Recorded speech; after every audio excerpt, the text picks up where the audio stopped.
This isn't your average love story. This is a desperate escape. Picture this: a terrified bride, clutching her wedding dress, running not to the altar, but for her life. She dives into the first limo she sees, gasping, begging the driver, "Just go." She's fleeing a gilded cage, a living nightmare orchestrated by her powerful and abusive fiancé. But what she doesn't know is that the simple limo driver is anything but. We've all felt trapped, but the drama facing Marie Vaughn was a high society horror, a constant, abusive control. She needed a miracle. Instead, she found something far more dangerous. This is the story of Marie, a woman risking it all, and Wesley Powers, the driver with a secret identity he swore he'd left behind. She just wanted out, he just wanted quiet. What they find is each other in a plot twist that changes everything. Get ready for an emotional, heart-pounding journey. Because when Wesley's past as an ex-special agent collides with Mary's terrifying present, the escape becomes a high-stakes mission for protection. The real surprise isn't just that he saved her, it's what they'll both risk to find true love in the chaos. This heart-touching story will test your limits. If you believe destiny can be found in the most shocking places, you're in the right spot. Comment below what you would have done in her shoes. Like this video if you're rooting for her freedom. Share this with someone who needs a story of courage. And of course, subscribe and hit that bell, because you won't want to miss a single second of this romance. The irony was almost suffocating. Of all the days for it to rain, it had to be this one. A bride, meant to be gliding down an aisle, was instead sprinting across cold, wet pavement, her 10,000 dress hiked up to her knees. This wasn't a case of cold feet, this was a desperate escape. Marie Vaughn wasn't just running from a wedding, she was running for her life. The thunder overhead was nothing compared to the storm she'd left behind in that grand hall, a storm cleverly disguised as her abusive fiancé. She didn't have a plan. Plans were a luxury she hadn't been allowed to have for months. The only thought in her head was away. Then she saw it, parked just beyond the chaos of the Valletta long, black, anonymous limousine. Sanctuary. She yanked the back door open, her hands shaking so violently it took 2 tries, and threw herself inside, collapsing onto the plush leather in a heap of wet satin and pure, unadulterated terror. The drama of the moment was overwhelming. "Just go," she gasped, the words barely a whisper, shoving a wad of cash into the partition. "Please, just go. Anywhere." She was sobbing now, a raw, emotional sound that cut through the sterile quiet of the car. She didn't even look at the man in the front seat. He was just a utility, a means to an end. The limo driver was her only hope, and she didn't even know his name. She just needed him to press the gas and make the nightmare disappear. That driver was Wesley Powers. And Wesley Powers was, to put it mildly, having a really weird day. Had been hired to pick up a corporate client after the wedding, not the bride during it. Had seen a lot in this job, but a runaway bride clutching her dress like a life preserver? That was a new one. He was just a simple limo driver, trying to make a living and, above all, stay out of trouble. His old life, the dangerous one, was supposed to be long buried. Had built this quiet existence on purpose, brick by boring brick. He drove celebrities, executives, and tipsy prom kids. He paid his taxes. He kept his head down. The last thing he needed was this kind of drama. Had made a promise to himself that the man he used to be, the ex-special agent with a knack for chaos, was gone for good. He was Wesley, the guy who gets you to the airport on time, nothing more. He just wanted to live a quiet life, far from the shadows. But as he looked at the trembling woman in his rearview mirror, something stirred. It was the old instinct, the one had tried to drown in monotonous routes and polite conversation. He saw her terror, and it was deeply, horribly familiar. This wasn't bridal jitters. This was the kind of fear he used to see in informants, in assets whose cover had been blown. It was the fear of someone who knew, with certainty, that something terrible was closing in on them. She was completely unaware of the man behind the wheel. To Marie Vaughn, he was just a uniform, a pair of hands on a steering wheel. She had no idea that the simple driver she'd just entrusted with her life was, perhaps, the one man on earth uniquely qualified to handle the storm that was coming.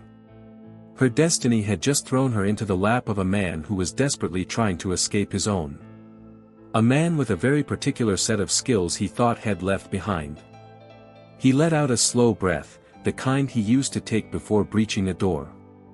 This was bad. This was really bad. He could already see two men in sharp suits spilling out of the church entrance, their eyes scanning the street. This wasn't just a love story gone wrong, it was something far more sinister. He put the car in gear, his knuckles white on the wheel. He pulled away from the curb, and with that, Wesley Powers' quiet life officially went up in flames. Wesley tried to keep his voice calm, professional. "Ma'am, where am I taking you?" He glanced in the rearview mirror, his eyes doing a quick, practiced scan. She was a mess of tears and tulle, her breath coming in ragged, emotional gasps. She couldn't even form a word, just shook her head, pushing her wet, blonde hair away from her face. And that's when he saw it. As the lace sleeve of her dress fell back, he saw the unmistakable, finger-shaped bruises wrapped around her delicate wrist. Oh, hell no. Just like that, the simple limo driver was gone. In his place was the man he'd tried to bury. His anger was immediate, a cold, sharp spike right through his carefully constructed piece. It was a stark reminder of the very violence, the very control he used to fight against as an ex-special agent. He hated bullies. And the man who had done this to her wasn't just a bully, he was an abusive monster. This wasn't just a bride who'd changed her mind. This was a victim, and the bruises were a screaming testament to the drama she was fleeing. He'd spent a decade of his life dealing with men who used their power to hurt others, men who saw people as possessions. He thought he'd left that world. But that world had just climbed into his back seat, trembling and asking for help.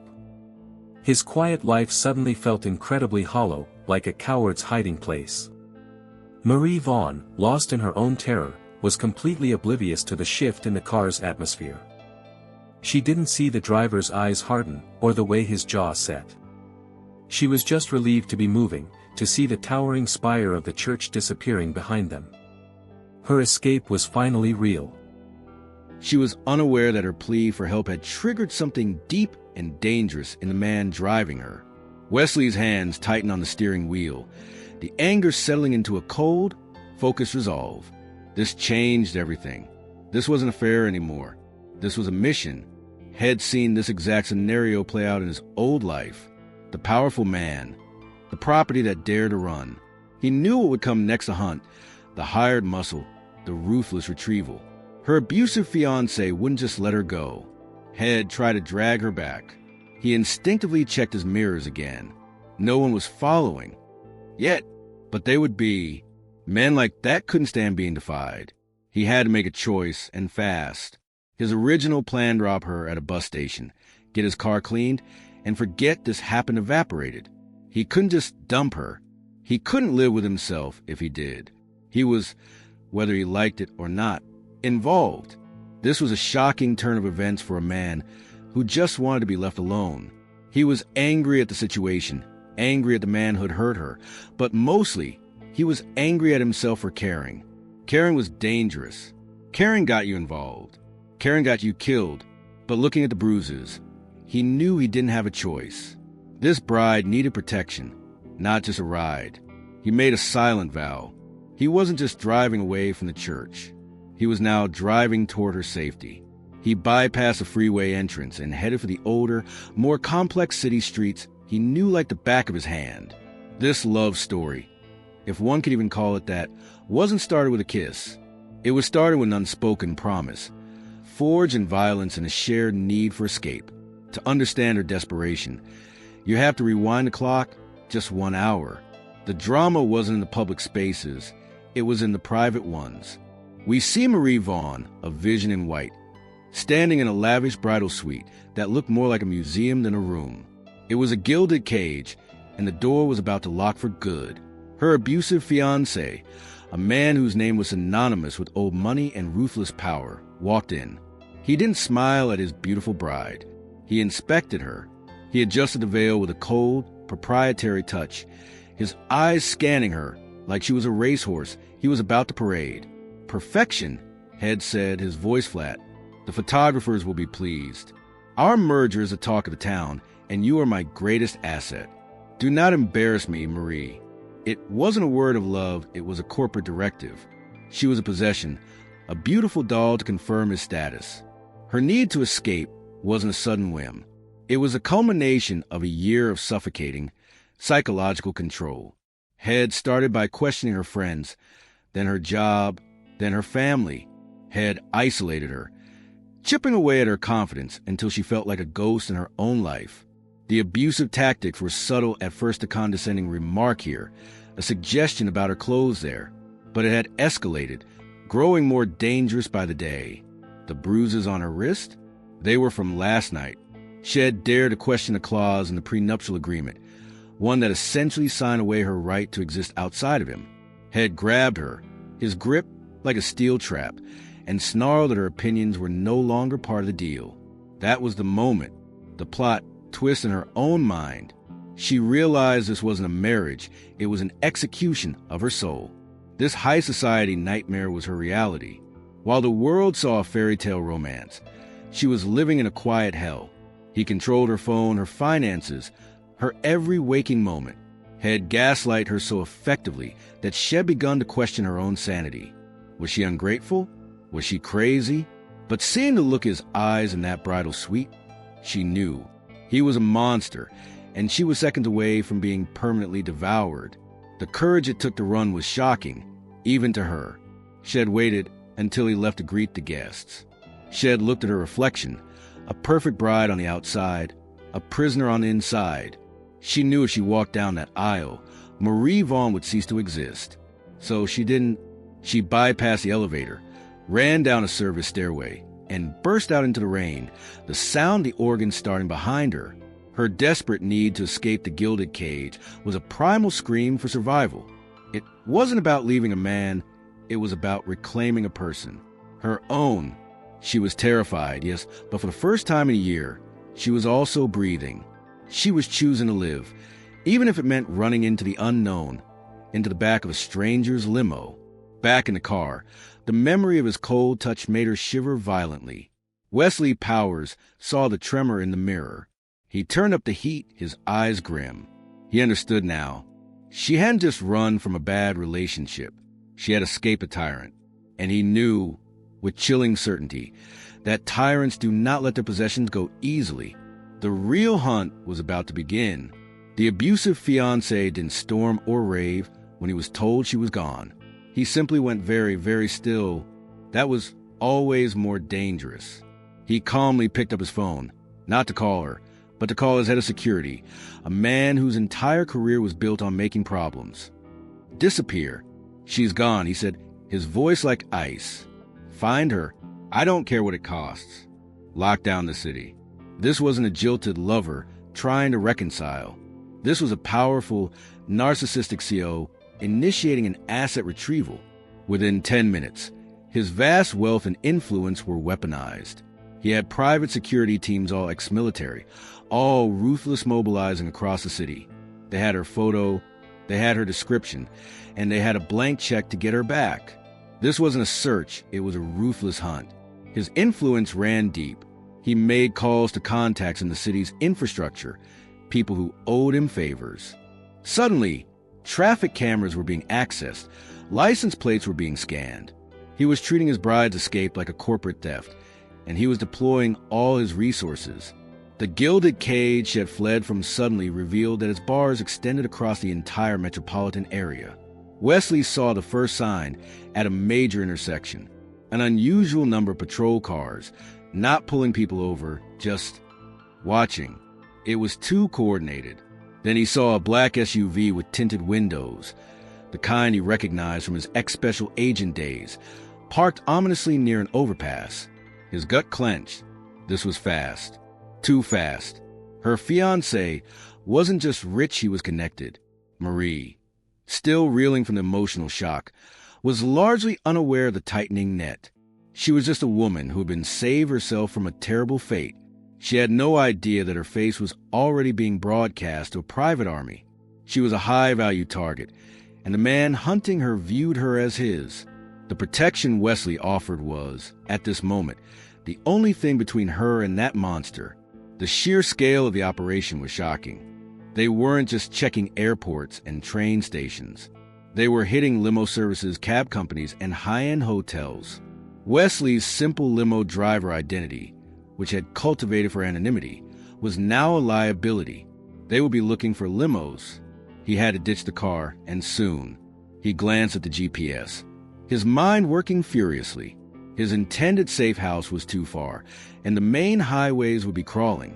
He needed to go low, use the city's arteries that the powerful and wealthy never saw. The drama was escalating from a personal crisis to a full-blown tactical operation.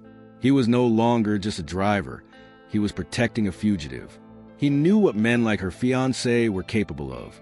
This wasn't a love story with a sad ending. It was a hostage situation where the hostage had just broken free. The abusive fiancé wouldn't stop until he had her back, just to prove that he could. Wesley knew this because he used to hunt men just like him. The plot twist? Now he was on the other side. The moment of truth arrived at a downtown intersection. A black SUV, identical to the one Wesley had spotted earlier, pulled up alongside the limo. The men inside weren't subtle. They stared directly into the back, their eyes locking onto the woman in the white dress. One of them picked up a phone. The light turned green. Wesley didn't hesitate. He jammed the accelerator to the floor, the limo's powerful engine roaring in surprise, throwing Marie back against the plush leather. "What's happening?" she screamed, grabbing the handle as the limo shot forward. "Cutting off a city bus. We got company," Wesley said, his voice suddenly stripped of all its simple limo driver softness. It was cold, precise, and terrifyingly calm. This was the ex-special agent taking the wheel. The sudden shift in his demeanor was as shocking to Marie as the lurch of the car. He performed a maneuver that shouldn't be possible in a 9-meter stretch limousine, hooking a sharp right into an alleyway. Barely wide enough for a sedan, the SUV behind them tried to follow, scraping its side against a brick wall with a sickening screech that Marie was crying out. But Wesley was a mask of pure concentration. He was tactical, using the city's grid as a weapon. This wasn't panic driving, this was evasion. He burst out of the alley onto a one-way street, going the wrong way, forcing traffic to scatter. Horns blared. But he didn't flinch. He was anticipating their moves, blocking them with other cars, using blind spots. This calm under pressure was uncanny. He wasn't just driving. He was conducting a symphony of chaos to cover their escape. Marie watched, mesmerized by his efficiency. This man was dangerous. The SUV was persistent. Its driver skilled. They were catching up a hold on. Wesley commanded. He swerved hard, driving up onto the sidewalk, scattering pedestrians, and shot into the atrium of a glass-paneled office building that people screamed. He floored it through the lobby, shattering a large glass partition, and burst out the other side of the building, landing heavily on the parallel street. Marie was speechless. Her heart was hammering so hard she thought it might break a rib. He had just driven a stretched limo through a corporate lobby. The drama was so intense, so cinematic, she could barely process it. Who was this man? This was no simple limo driver. This was something else entirely. This was a man with a secret identity. He didn't slow down. He dove into the labyrinth of the city's industrial sector, all warehouses and unmarked roads. He took 3 more turns in rapid succession, then killed his lights and slid the massive car into the shadow of a derelict loading dock. They sat in the sudden, deafening silence, listening. The SUV sped past the end of the street, not seeing them. They were safe. For now that Wesley finally let out a breath, his knuckles white on the steering wheel, had just broken about 50 laws and revealed a skill set head sworn to keep buried. He saved her from immediate capture, but had also just blown his cover to an abusive fiancé security team. He looked at Marie in the mirror. Her face was pale, a mixture of terror and utter, shocking disbelief. "Who?" And she whispered, "Who are you?" Wesley didn't answer her question. He just drove, ditching a high-profile limo in a long-term parking garage and moving them to an old, nondescript sedan he kept in a storage unit. He drove them to a part of town that didn't show up on tourist maps, to a small, clean apartment over a 24-hour bodega. It was a safe house, a relic from his ex-special agent life. It was sparse, anonymous, and, most importantly, invisible at the moment the door locked, with its 3 deadbolts. The adrenaline that kept Marie Vaughn upright evaporated, the full weight of the day of escape, the abusive memories. The high-speed chase crashed down on her, and she looked at her wedding dress, now torn and stained with lobby fountain water and street grime. She collapsed onto the worn sofa and broke down, her sobs echoing in the small, quiet room. It was a raw, agonizing, emotional breakdown, and through the tears, she finally confessed everything, not just the bruises, but the psychological drama she had endured. She spoke of the gaslighting, the constant surveillance, the way it had isolated her from everyone she loved. She confessed how it had made her believe she was worthless, that her life was only valuable as an extensionist. It was a heart-touching story of a soul being systematically erased. Wesley Powers stood by the window, his back to her, listening. He was usually cold, detached in his old life. Detachment was a survival tool. You didn't get emotional, you didn't get involved. That's how you stayed alive. Had built his simple limo driver life on that same principle. But hearing her confession, the raw pain in her voice, that it cracked his armor.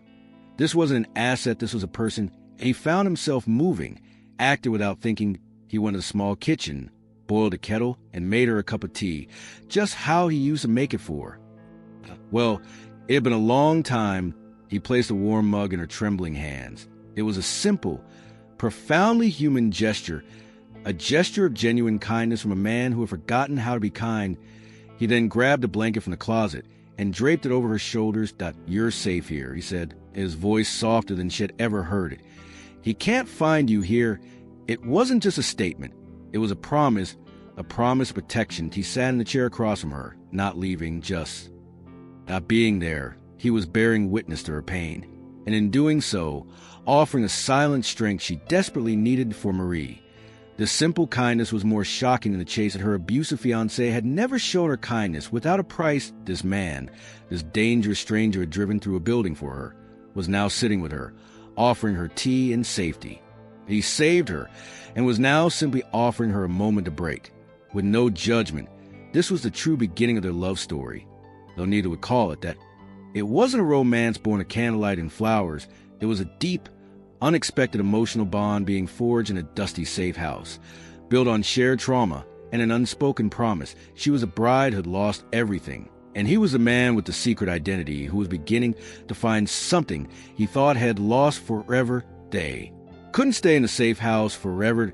Wesley knew it was compromised, a burn location. They needed to get further away, to a place where his old contacts could help him disappear. They were on a desolate back road 2 states over, the old sedan kicking up dust. The tension in the car was thick. That Marie was no longer just a passenger. She was a partner in this desperate escape. Wesley was focused, his eyes scanning the road, the ex-special agent on full alert. Then up ahead, they saw a car pulled over, its hazard lights blinking in the dust. An elderly woman was standing beside a hopelessly flat tire, looking utterly defeated. Wesley didn't slow down. They couldn't stop him. It was a risk. If they were exposed, dangerous. "We can't stop," he said, his voice flat.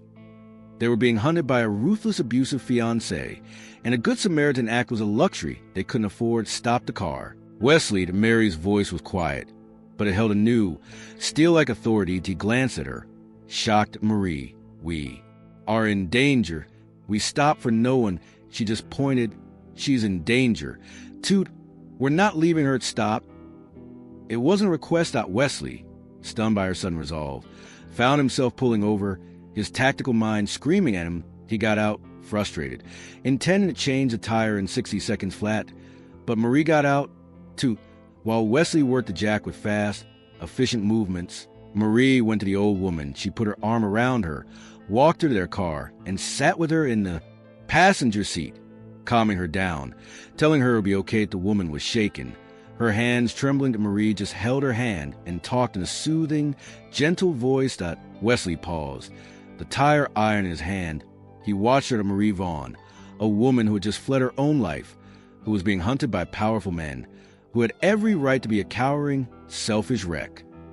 was comforting a stranger in the middle of her own life-and-death drama.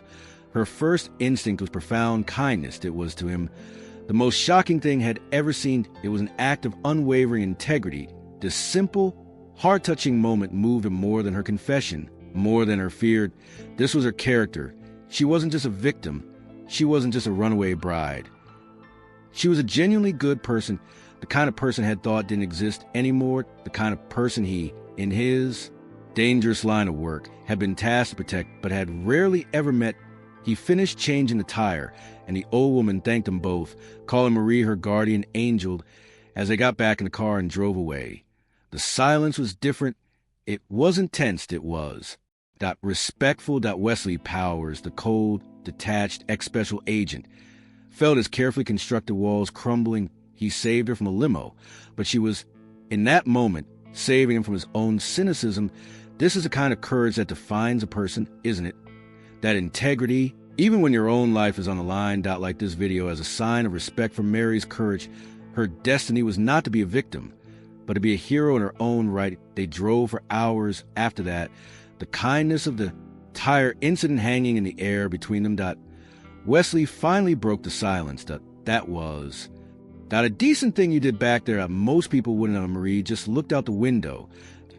I know what it feels like to be stranded, she said softly. That I couldn't just drive, but her simple honesty was a gut punch to his jaded worldview.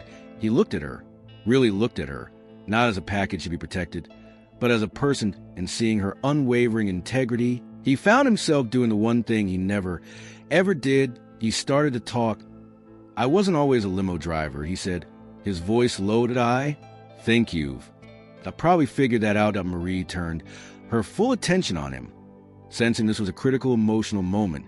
He told her about the agency, about the dangerous life had lived, the shadows had operated in. He didn't give her classified details, but he gave her the truth.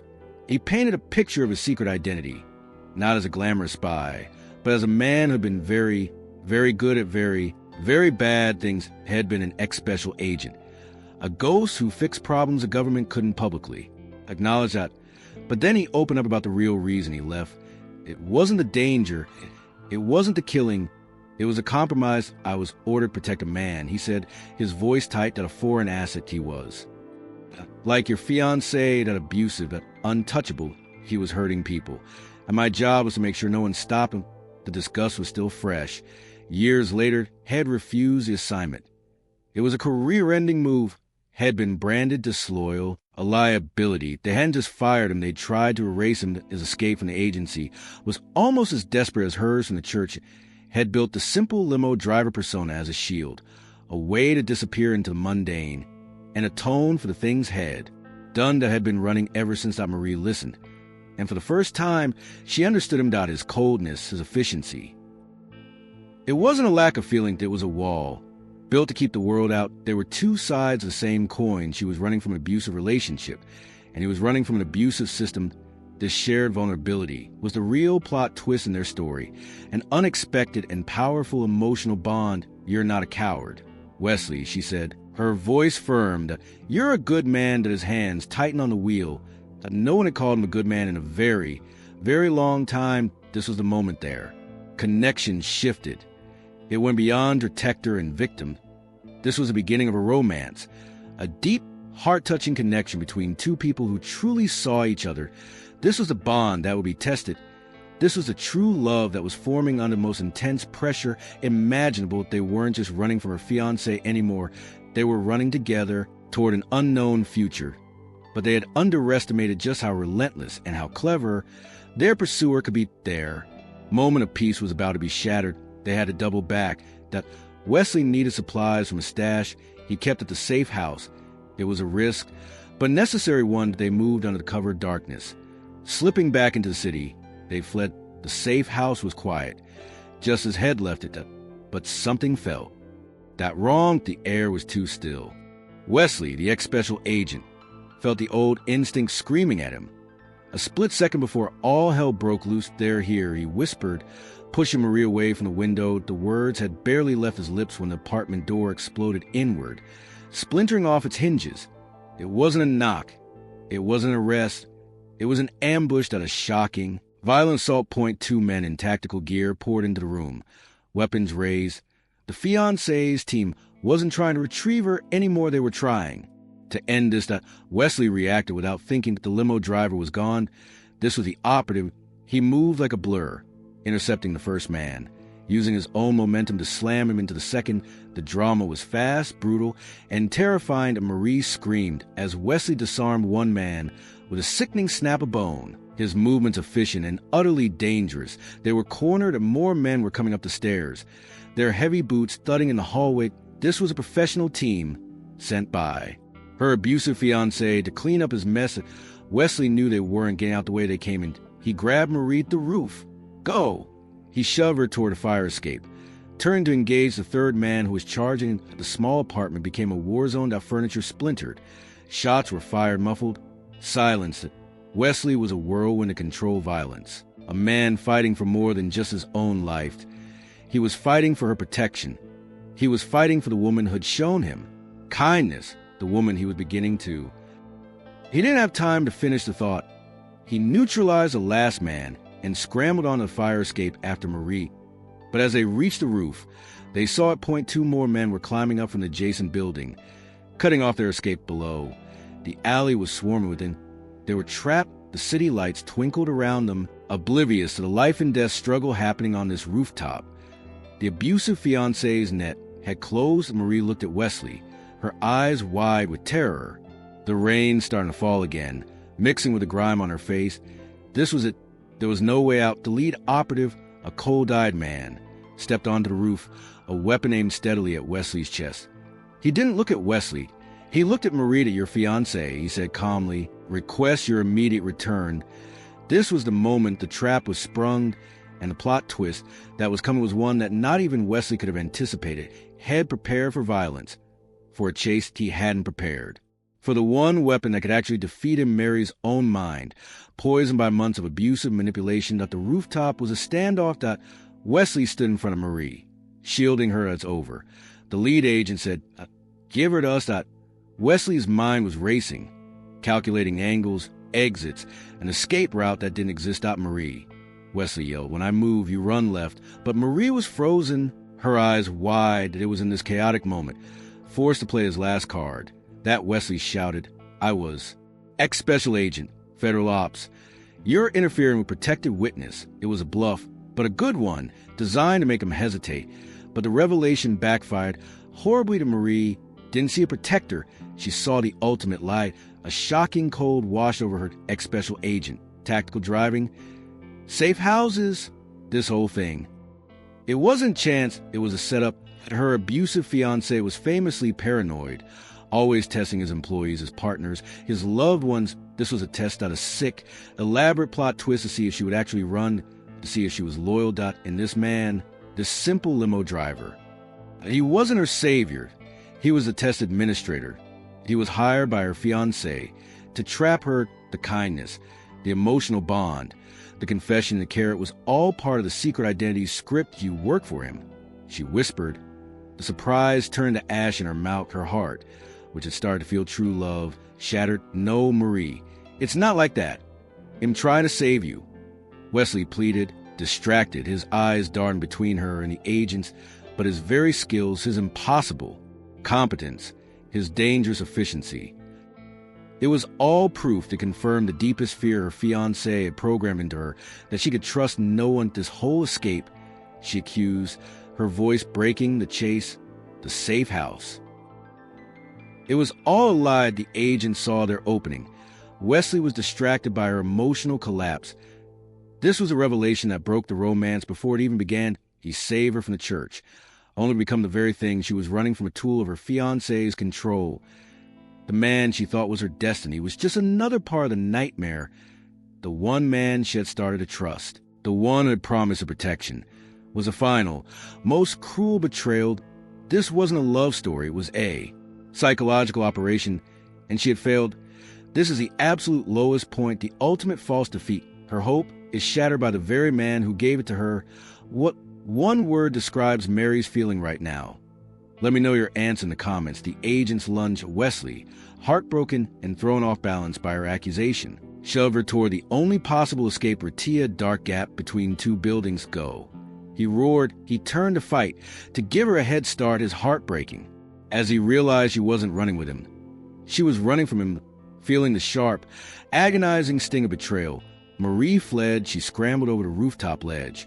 Ignoring Wesley's shouts, she was running from him now. The man she thought was her protector was, in her mind, the worst monster of all, the one who had given her hope before crushing it. The abusive mind games of her fiancé had won. He had poisoned her so thoroughly that she couldn't recognize true love or loyalty. She found herself completely alone on a dark, rain-slicked street, her wedding dress in tatters, her heart destroyed. She had escaped her fiancé, and now she had escaped her savior. The limo driver with a secret identity was a lie. The romance was a lie. The protection was a lie. She was alone, and she was being hunted. The drama was at its peak. Wesley, after a brutal fight on the rooftop, managed to evade the team, melting back into shadows he knew so well, but had lost Marie Vaughn Key, saved her physically. But her abusive fiancé had successfully recaptured her mind. The plot twist was complete. The hero had been cast as a villain. That Marie stumbled into an all-night diner, a shocking sight, of bedraggled bride with no money, no phone, and nowhere to call. She was a ghost. Terrified of every shadow, she saw a news report on the diner's TV. A local billionaire's wedding had been postponed. His fiancée, Marie Vaughn, was reported missing. Suffering from emotional distress, he was controlling the narrative, painting her as unstable. She was now a fugitive, not just from him, but in the public's eye, from her own sanity. She fled the diner, realizing there was no safe place, that every person she saw could be one of his men. And now she believed Wesley Powers and his ex-special agent skills were part of that same network, probably tracking her, reported her movements back to the monster she had tried to escape. Meanwhile, her fiancé was closing in. With Wesley out of the picture, or so he thought, his teams were remobilized, sweeping the city grid by grid. They had her face, her description, and now, thanks to the diner, a recent sighting, she was cornered. The dangerous reality was setting in. She had run from the one man who could have saved her. She found herself huddled in a bus station, shivering, trying to be invisible. She had no one. Her family had been balked. Her friends had been isolated. The betrayal by Wesley was a final, emotional blow. It was a moment she truly gave up hope that she was alone. And it was only a matter of time until he found her. Wesley watched from across the street. His heartbreaking head tracked her, but he kept his distance. He couldn't approach her. She wouldn't trust him. He saw the security teams closing in. Just 2 blocks away, the head failed. The head let his secret identity, his past, destroy the one good thing he had found. And now he had to make a choice, heartbroken by Mary's crippling mistrust. Wesley Powers retreated to the shadows. He was a ghost again. He could disappear as what he was trained to do. He could be on a cargo ship to Panama by morning. A new name, a new life. And this old drama would be a bad memory. He could go back to being the simple limo driver in another city. It was a safe move, the one his ex-special agent training screamed at him to take. The head offered her protection, and she had thrown it back in his face. The emotional pain of her accusation, "You work for him," was a deeper wound than any had ever sustained in the field. Had opened up his past to her, a secret identity he had shared with no one, and she had used it as a weapon against him. The romance had felt blooming was dead. Why should he risk his life, his freedom, for someone who thought he was a monster? He sat in a stolen car, watching her from a block away as she huddled in the bus station.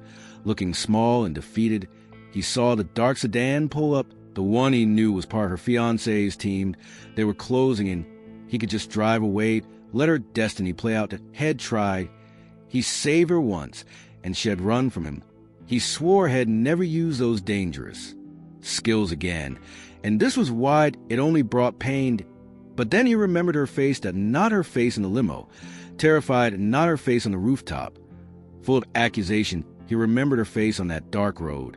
Her heart-touching kindness as she held that old woman's hand. Her profound integrity, even when her own world was collapsing. That was the real Marie Vaughn, that not the bride, not the victim. That was a woman he loved. It was a shocking realization. Wesley Powers, the cold-blooded ghost, was in love. He was in true love with this broken, brave woman. and her abusive fiancé hadn't just beaten her head programmed her to mistrust. Her reaction on the roof wasn't betrayal of him. It was a symptom of the abuse. She was a prisoner of war, and her mind was still captive. He had to make a choice to disappear forever or re-engage the skills he swore he'd never use again, not for a country or an agency, but for her, not to save the woman he now loves. This was his plot twist, his redemption. He wasn't running anymore. This is the ultimate moral crossroads. He owes her nothing. She thinks he's a villain. Be honest. What would you do in his place? Would you walk away, or would you go back and fight for her? Comment below. He started the card. His choice was made. He wasn't going to be the limo driver. He wasn't even going to be the ex-special agent.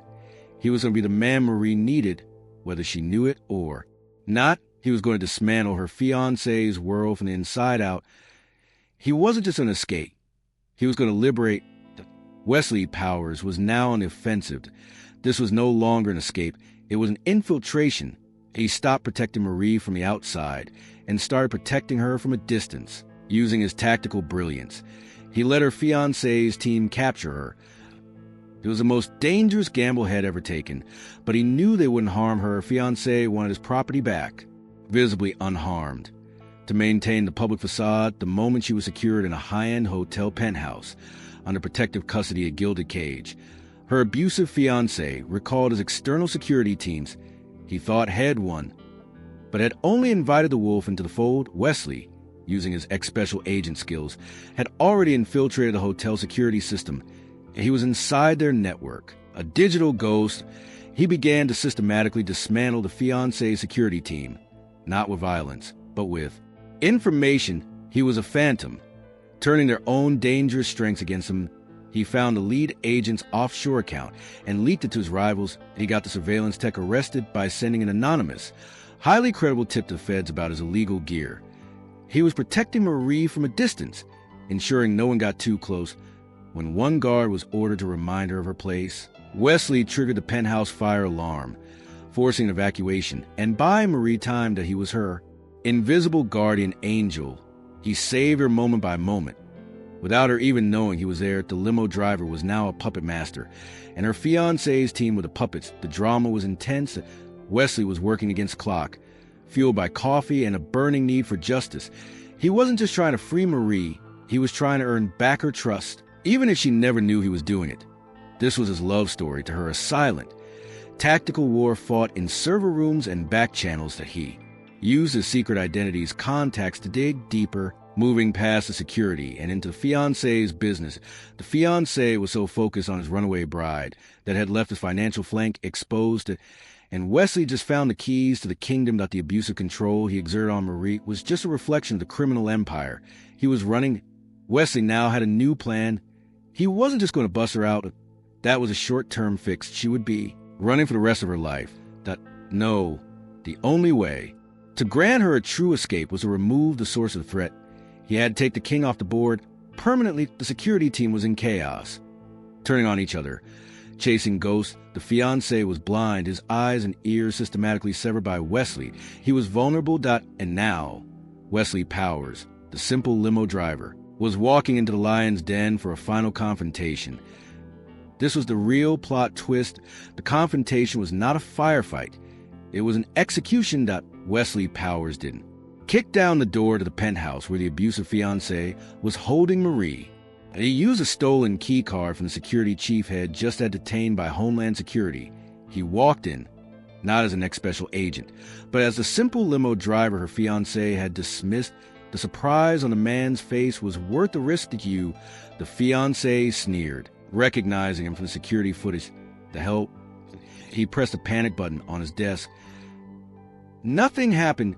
Wesley had already disabled it. That your team is indisposed, Wesley said calmly, his voice the only dangerous thing in the room. He wasn't there for a romance or a rescue.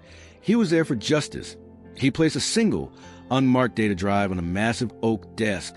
This is a negotiation, Wesley said. You're done. The fiancé laughed, a harsh, arrogant sound. You think you can threaten me, the limo driver? I will crush you. He didn't know the secret identity he was facing while you were busy hunting your bride, Wesley explained. You got sloppy. You were so focused on the emotional drama you created, you didn't notice me digging into your real business.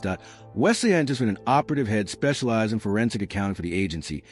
Had found everything, the shell corporations, the wire fraud, the backroom deals at that drive, Wesley said, contains irrefutable evidence of your criminal activities of money laundering, sanctions violations, bribery that enough to put you away for 30 years. He hadn't come with violence that had come with the truth, a far more lethal weapon against a man like this. He was ensuring his public downfall. The fiancé's face went from smug to pale. This was the ultimate plot twist. He had been systematically dismantled, not by a rival, but by the help that, and just to be sure, Wesley added, a copy of that drive was sent to the SEC, and the Times 5 minutes ago, they should be arriving. Right about now, as if on cue, the sound of federal agents echoed from the hallway, banging on the outer door. The fiancé was trapped. Wesley had used his tactical brilliance not to fight, but to win to head expose the abusive monster for what he truly was, a common criminal, had given Marie the ultimate protection, freedom. Wesley turned to leave as the agents burst. He saw Marie emerge in the bedroom, her eyes wide, having heard everything. She saw the agents, her fiancé's shocking look of defeat, and Wesley standing calmly in the middle of it all. She finally understood. He hadn't been testing her, had been saving her all along. That Marie Vaughn stood by the window, watching as her abusive fiancé was led away and handcuffed. The man who had terrorized her, who had seemed like an omnipotent god of control, looked pathetic. He was just a man. The drama was over. The shocking public downfall was complete. She felt a profound, shuddering wave of relief that her escape was final. She was free. She turned to Wesley Powers was still there, standing quietly by the door. The ex-special agent who had dismantled an empire was gone, and in his place was the simple limo driver she had first met, his expression uncertain, almost vulnerable. The emotional weight of the last few days hung between them.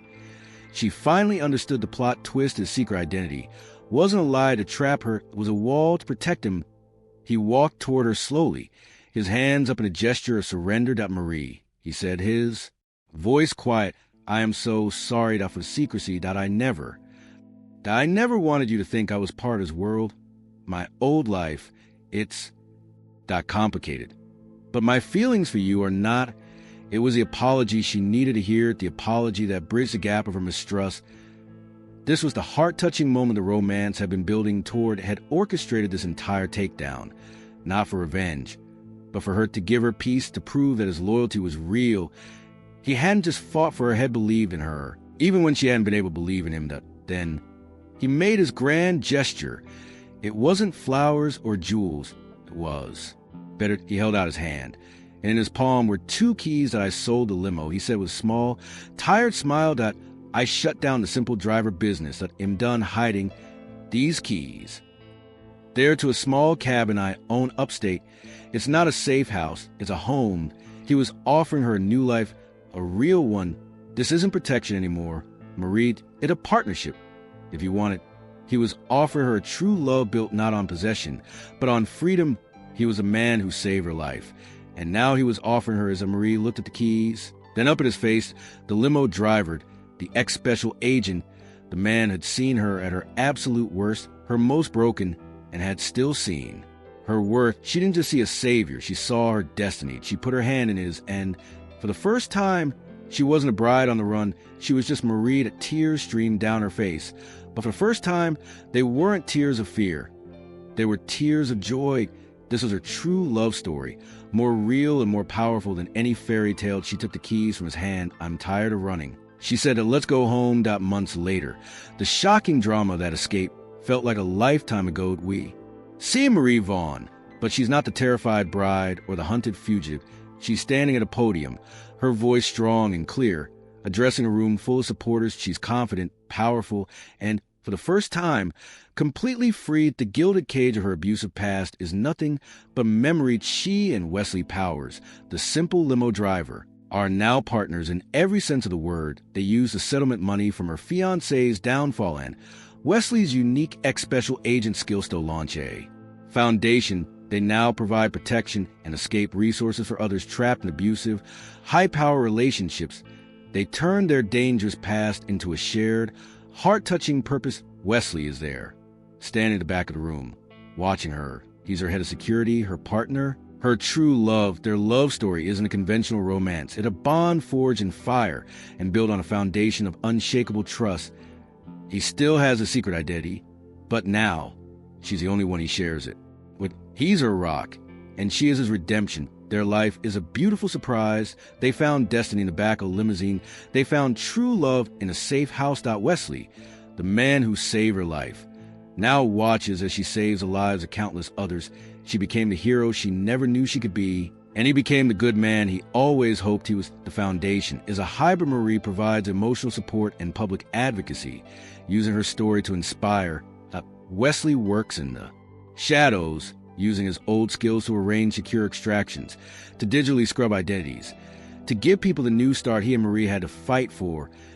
They're a perfect team. We see them later at the cabin upstate. It's quiet, peaceful. They're sitting on the porch, watching the sunset. There's an easy silence between them. He's no longer the haunted ex-special agent, and she's no longer the broken bride. They're just Wesley and Marie, two souls who found each other in the chaos. This is the ultimate plot twist. The abusive fiancé set out to destroy her, but he only succeeded in creating his own downfall and forging an unbreakable love story. Marie Vaughn, the woman who jumped into a limo begging, "Just go," finally arrived at her destination. She leans her head on Wesley's shoulder. He saved her. Yes, but the truth, they both know. The heart-touching secret of their romance is that they saved each other. He saved her from a cage of fear, and she saved him from a life without purpose. They found their true love not in a perfect beginning, but in a messy, dangerous, and beautiful fight for freedom that in the end, this wasn't just a story about a bride's escape. It was a heart-touching reminder that true love isn't just a feeling, it's an act of courage. It's the destiny of two broken people, Marie and Wesley, who in the process of saving each other, finally found their true purpose. That if you also believe that true courage is a form of kindness, and that everyone deserves a protector who sees their worth, then you found your community. That you belong here. Subscribe and join our family. Now, we need you to do 3 things to keep these stories alive.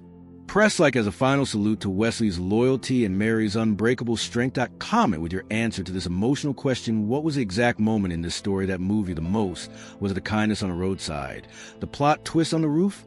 We want to know, and share this story and share it with anyone who needs to be reminded that even in a dangerous world, hope and true love are real.